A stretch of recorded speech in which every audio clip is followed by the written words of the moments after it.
Hello friends, welcome back to my YouTube channel. যোৱা সপ্তাহত মই ফ্লিপকাৰ্টৰ পৰা গ্ৰাইণ্ডাৰ মিক্সাৰ অৰ্ডাৰ কৰিছিলোঁ। আজি এসপ্তাহ পিছত মই এইটো ৰিচিভ কৰিছোঁ। চ' মই ভাবিলোঁ এইটো মই আনবক্সিং কৰোঁ আৰু লগতে কৰোঁ ফুল ৰিভিউ। আৰম্ভণিৰ পৰা শেষলৈকে ভিডিঅ'টো স্কিপ নকৰাকৈ চাওক, কাৰণ ভিডিঅ'ৰ শেষত মই এই গ্ৰাইণ্ডাৰ মিক্সাৰেৰে পিঠা চাউলৰ গুড়ি কৰি দেখুৱাম। ভিডিঅ'টো যদি ভাল লাগে তেতিয়াহ'লে লাইক কৰিব আৰু লগতে চেনেলটো ছাবস্ক্ৰাইব কৰিব। চ' দেৰি নকৰাকৈ আহক ভিডিঅ'টো ষ্টাৰ্ট কৰোঁ।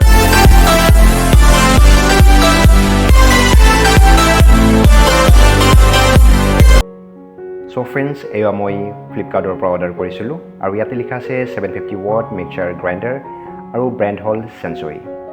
চ' আহক এইটো আনবক্সিং কৰোঁ।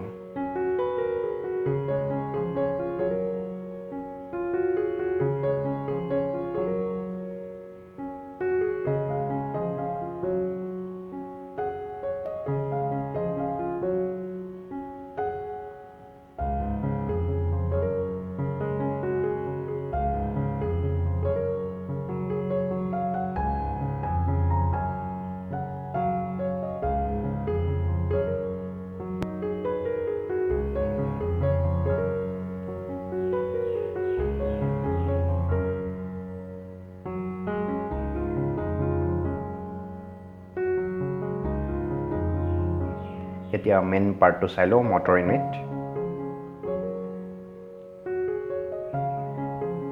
এইটো টাৱাৰ টাইপ ডিজাইন হয় আৰু আপোনাৰ কিটচেনৰ বেছি স্পেচ নলয়। চ' এইটো লিকুইডাইজিং জাৰ, এইটো ড্ৰাই গ্ৰাইণ্ডিং জাৰ, এইটো চাটনি জাৰ, লগতে এইটো ইউজাৰ মেনুৱেল আৰু এইটো স্পেচুলা। প্ৰথমে চাই লৈছোঁ ইউজাৰ গাইড। ইয়াতে চেনচুৰী ব্ৰেণ্ড লিখা আছে, লগতে মিক্সাৰ গ্ৰাইণ্ডাৰ, আৰু ইয়াতে মই 2 বছৰৰ ৱাৰেণ্টি পাইছোঁ। ইয়াতে কিছুমান ইনষ্ট্ৰাকশ্যন দিয়া আছে আৰু কিছুমান প্ৰিকশ্যনছ দিয়া আছে, আপুনি কেনেকৈ ইউজ কৰিব লাগিব গোটেইখিনি পঢ়ি চাব। চ' ফ্ৰেণ্ডছ, ফাৰ্ষ্ট অফ অল ৱেৰডাল চাই লৈছোঁ। এইটো চাওক, ইয়াৰ লেন্থটো ঠিকে আছে। এইটো কপাৰ ৱাইণ্ডিং ৱেৰ হয় আৰু ইয়াতে দিয়া আছে 3 পিন প্লাগ আৰু লগতে ইম্পৰ্টেণ্ট হয় ISI মাৰ্কছ লগোৱা আছে। এতিয়া মেইন পাৰ্টটো চাই লৈছোঁ। ইয়াতে লিখা আছে চেনচুৰী ব্ৰেণ্ড আৰু এইটো হ'ল মটৰ কণ্ট্ৰলিং নব, মেক্সিমাম স্পীড 3 হয়। এইটো মটৰ আপুনি কণ্ট্ৰল কৰিব পাৰে, কম বেছি কৰিব পাৰে। লেফ্ট ছাইডত দিয়া আছে পালছ বাটন। ইয়াৰ বডি যদি চাব যায় তেতিয়াহ'লে এইটো টাৱাৰ টাইপ ডিজাইন হয় আৰু খুব চাবলৈ ধুনীয়া লাগিছে। আৰু ইয়াৰ ৱেইট হ'ল 5 কিলো। কালাৰ কম্বিনেশ্যনৰ কথা ক'বলৈ হ'লে ইয়াতে আছে black and blue colour combination. So' মোৰ এইটো ভাল লাগিছিল কাৰণে এইটো ব্লেক এণ্ড ব্লুৰ কালাৰ কম্বিনেশ্যন লৈছোঁ। এইটো ABS বডি হয় আৰু ইয়াতে high premium quality plastic use কৰা হৈছে। আৰু ইয়াৰ ভিতৰত আছে 750 ৱাটৰ হেভি ডিউটি মটৰ আৰু আপুনি যিকোনো মছলা ইয়াতে গ্ৰাইণ্ড কৰিব পাৰে। ইয়াতে গিয়াৰ এছেম্বলিং দিয়া আছে। আহক এতিয়া বেছ চাই লৈছোঁ। ইয়াতে দিয়া আছে ৰিছেট বাটন। আপোনাৰ মটৰ যদি অভাৰ হিটেড হৈ যায়, নহ'লে যদি অভাৰ লোডেড হৈ যায়, তেতিয়াহ'লে এই ৰিছেট বাটনটো আপুনি এনেকৈ প্ৰেছ কৰিব আৰু লগে লগে ৰিছেট হৈ যাব আৰু আপোনাৰ মটৰ আকৌ ষ্টাৰ্ট হৈ যাব। আৰু ইয়াতে দিয়া আছে চেনচুৰী ব্ৰেণ্ড নেম আৰু লগতে মিক্সাৰ গ্ৰাইণ্ডাৰ আৰু দিয়া আছে মডেল নাম্বাৰ আৰু ইয়াতে দিয়া আছে আপোনাৰ মেক্সিমাম স্পীড 18,000 ৰটেশ্যন পাৰ মিনিট। এইটো মেড ইন ইণ্ডিয়া প্ৰডাক্ট হয় আৰু ইয়াতে আছে ISI মাৰ্ক। নেক্সট ইয়াতে মটৰ ঠাণ্ডা ৰাখিবৰ কাৰণে ইয়াতে দিয়া আছে মটৰ কুলিং বেঞ্চ আৰু এইটো ভেকিউম কাপ হয়, যাতে এইটো মটৰ ষ্টাৰ্ট কৰা টাইমত এইটো স্কিপ নকৰে। চ' এতিয়া জাৰ চাই লৈছোঁ। এইটো হ'ল ফাৰ্ষ্ট জাৰ, এইটো লিকুইডাইজিং জাৰ। ইয়াৰ ভলিউম হ'ল 1.5 লিটাৰ। ইয়াৰ ষ্টিল হয় ষ্টেণ্ডাৰ্ড ষ্টেইনলেছ ষ্টিল। ইয়াতে হাই কোৱালিটি ষ্টিল লগোৱা আছে আৰু গ্ৰিপত ইয়াতে ধুনীয়া গ্ৰিপ কৰা আছে। এইটো হাতৰ মুঠিত ধুনীয়াকৈ আহি আছে।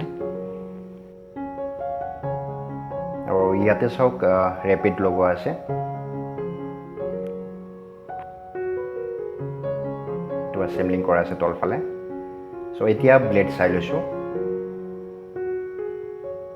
ইয়াতে ব্লেডৰ ডিজাইনিং খুব ধুনীয়াকৈ কৰা আছে আৰু গ্ৰাইণ্ডিং কৰাৰ কাৰণে ডিজাইনিংটো খুব ইম্পৰ্টেণ্ট হয়। চ' ফ্ৰেণ্ডছ, এতিয়া ইয়াৰে লিড চাই লৈছোঁ। লিড এইটো ট্ৰান্সপাৰেণ্ট হয় আৰু এইটো পলিকাৰ্বনেটেৰে বনোৱা হয়। যদি এইটো হাতৰ পৰা পৰি যায় এইটো নাভাঙে, আনব্ৰেকেবল হয়। আৰু ইয়াতে দিয়া আছে লক।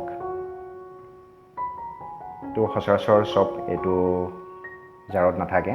ইয়াতে দিয়া আছে ৰাবাৰ গেস্কিট, যাতে লিকেজ নহয়। আহক মই এইটো লগাই দেখাই আছোঁ।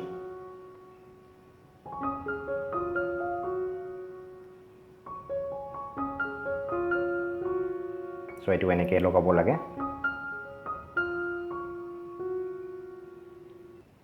এতিয়া চাওক এইটো চাবলৈ কিমান ধুনীয়া লাগিছে আৰু এটা মোস্ট ইম্পৰ্টেণ্ট পাৰ্ট হ'ল ইয়াৰে যে এইটো আপুনি যদি কিবা এক্সট্ৰা ইয়াতে এড কৰিব লাগে ৱাটাৰ হওক নাইবা মিল্ক হওক আপুনি এই লক খুলিব নালাগে আপুনি ইয়াৰ পৰাই এড কৰিব পাৰিব সো ফ্ৰেণ্ডছ এতিয়া চাইছোঁ ইয়াৰ ছেকেণ্ড জাৰ এয়া হ'ল ড্ৰাই গ্ৰাইণ্ডিং জাৰ আৰু ইয়াৰ ভলিউম হ'ল 1.2 লিটাৰ আৰু এইটো ষ্টেইনলেছ ষ্টিলৰ দ্বাৰাই বনোৱা হয় আগৰ জাৰৰ নিচিনা আৰু গ্ৰিপটো ইয়াতে দিয়া আছে আৰু ছেম হয় ব্লেড চাবলৈ গ'লে কোৱালিটিটো একে হয় আৰু ডিজাইনটো ইয়াতে একে দেখা পাইছোঁ আৰু এইটো কিমান ধুনীয়া শ্বাইনিং কৰি আছে আৰু ইয়াৰ পৰা গম পাই এইটো ষ্টিল কোৱালিটি এইটো ট্ৰান্সপাৰেণ্ট হয় আৰু পলিকাৰ্বনেটেৰে বনোৱাৰ লগতে ইয়াতে তিনিটা লক দিয়া আছে আৰু তলফালে দিয়া আছে ৰাবাৰ গেস্কেট যাতে লিকেজ নহয় সো এতিয়া লাষ্ট জাৰ চাই লৈছোঁ এইটো হ'ল চাটনি জাৰ ইয়াৰে লিড আপোনাৰ এইটো ট্ৰান্সপাৰেণ্ট হয় আৰু ইয়াতে কোনো লক চিষ্টেম নাই ইয়াতে গেস্কেট দিয়া আছে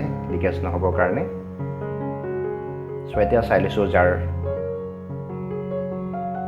এইটো চাটনি জাৰ হয় আৰু এইটো ষ্টিল কোৱালিটিটো ছেম হয় ইয়াতে হেণ্ডেল নাই আৰু তলত এছেম্বলিং কৰা আছে ইয়াতে ব্লেড চাই লওক ইয়াতে ব্লেড দিয়া আছে ধুনীয়া শ্বাৰ্প হয় তো আৰামত চাটনি আপুনি ইয়াৰ পৰা বনাই খাব পাৰিব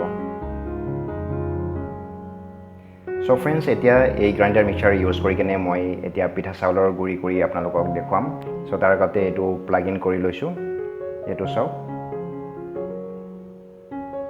আপুনি যদি এই মিক্সাৰ গ্ৰাইণ্ডাৰ কিনিব খুজিছে তেতিয়াহ'লে ডেছক্ৰিপশ্যন বক্সত মই ইয়াৰ লিংক দি দিম তাত গৈ কিনে আপুনি এইটো কিনিব পাৰিব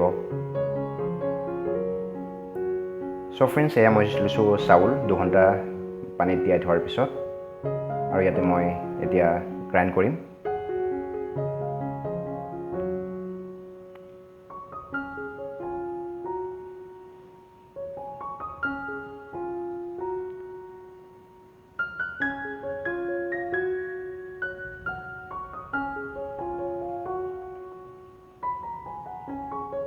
সো ইয়াতে আপোনালোকে চাব পাৰিছে কিমান ধুনীয়া গ্ৰাইণ্ড হৈ গৈছে আৰু কিমান ধুনীয়া ফাইন একদম আটাৰ নিচিনা হৈ গৈছে নহয় জানো সো এতিয়া মই চাকনিত এইটো ঢালিছোঁ সো ফ্ৰেণ্ডছ এই মিক্সাৰ গ্ৰাইণ্ডাৰ ৰিলেটেড আপোনালোকৰ যদি কিবা সুধিব লগা থাকে তেতিয়াহ'লে কমেণ্ট বক্সত সুধিব পাৰে লগতে ভিডিঅ'টো যদি ভাল লাগিছে তেতিয়াহ'লে লাইক কৰিব শ্বেয়াৰ কৰিব ছাবস্ক্ৰাইব কৰিব আৰু লগতে বেল আইকনটো প্ৰেছ কৰিব যাতে ভিডিঅ' আপলোড কৰাৰ লগে লগে আপোনালোকে নটিফিকেশ্যন পাই যায় সো ফ্ৰেণ্ডছ নেক্সট ভিডিঅ'ত আকৌ লগ পাম থেংকছ ফৰ ৱাচিং